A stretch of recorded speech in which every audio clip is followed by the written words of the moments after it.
So someone in the GameLeap community sent me a video titled "The Truth About Climbing from Silver to Immortal." You see, he found this video from a new content creator, and while he agreed with a lot of the things that was said in the video, he didn't know if everything was completely valid, so he sent it to me to take a look at it, and I watched the video. Now what I found is a video that spoke the brutal, honest truth about ranked, and it's by a creator called Zane, his first video, and honestly it was incredible. Funny, engaging, and it spoke to a lot of things that people just haven't spoke about in many of these guides, and I definitely think you should go check him out and give him some support. Now everything he said in the video is completely valid, but some of the things he actually says in the video are decision trees that you need to make in your games, deciding how you want to climb and how difficult or easy you want to make it on yourselves. To better explain this, let's talk about his first tip, which is do not solo queue. In the video, he argues that you should never solo queue and play with competent teammates, and the example that he gives is you holding a site on defense, and in your games when you're solo queuing, the other side is consistently taken over and over and over again because you have, according to him, monkey teammates. Now I think this is something that is extremely relatable for the majority of us who play, especially in solo queue, where we get consistent teammates that don't know their left from their right, they can't coordinate at all, they don't communicate, and they can't seem to do their job at a basic level. Zane argues that if you solo queue, you cannot complain at all, which is 100% true. If you solo queue, you understand the RNG that you're actually becoming part of, and that if you want to climb, you ultimately need teammates that you can rely on. Now, while I 100% think that climbing is going to be easier and you're going to have way more fun playing with competent teammates, I think that solo queue actually challenges you in a way very unique to the game of Valorant. By the way, this channel is only alive from those of you who support and love the GameLeap website, so go check it out right now and subscribe for in-depth advanced guides, but let's get back into the video.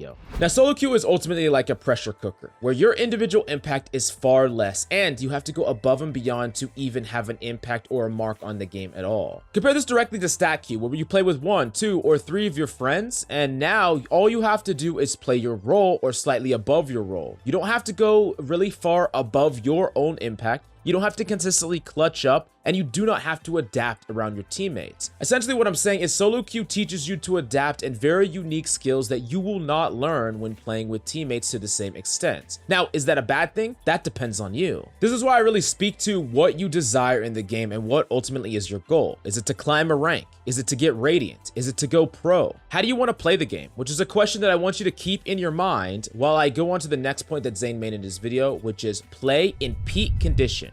Zane thinks that you should not be playing the game of ranked at all until you feel fully warm. And I mean fully warm, where you're hitting your shots, you're incredibly confident in yourself, and you feel like you can win. Now, he argues that if you do not feel this way, you're consistently warming up playing things like quick play and making sure that you keep grinding still until you get to the point where you're at that peak condition, and then you spend that peak condition self on playing a very few select number of competitive games, which is his next direct point, saying that you should not be grinding like crazy. You should be getting those 3 wins at peak performance and not grinding anymore for the day. You took those 3 wins when you were in peak condition, and it's far better to take those and actually gain rank than just grind for 10+ games a day, and then you're actually losing a lot of them because you're not actually in peak condition anymore. So Zane essentially has 3 main points. Don't solo queue, play in peak condition, and don't play that much of ranked. You could play a lot of quick play and grind that, but don't play that much of ranked, only playing when you're in that peak condition and you're not solo queuing. Now, this is why I say that Zane's video is extremely valid, because it really helped me realize some of the things that I was suggesting people to do might not be the best way for them. You see, according to me, the best way to improve is putting yourself in that solo queue pressure cooker